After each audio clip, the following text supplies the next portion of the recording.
Melayu. Persembahan ini mengetengahkan keindahan dan martabat silat Melayu oleh Datuk Jeffrey, pendekar yang lahir dari bumi bersejarah Pulau Penyengat. Kini tampil sebagai perwakilan temuni Melayu.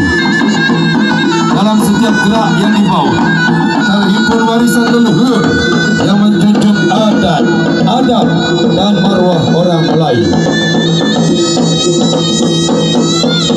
Silat yang dipersembahkan bukan sekedar kecakapan langkah, tetapi pancaran jiwa seorang anak Melayu yang dibesarkan di tanah penyimpan tamadun.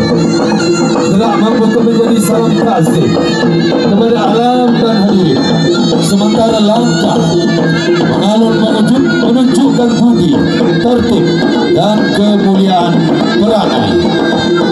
Setiap elak tangkis dan buah yang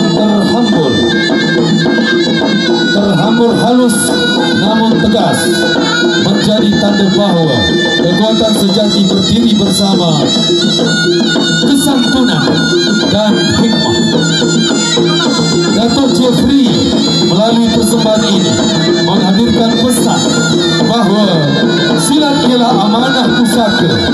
Ia bukan hanya gelanggang untuk mempertahankan diri, tetapi wadah untuk memelihara adab, memuliakan adat dan menjaga maruah bangsa dari Pulau Penyengat hingga ke mana jua dibawa. Silat tetap menjadi nafas budaya yang harus dijaga setulusnya.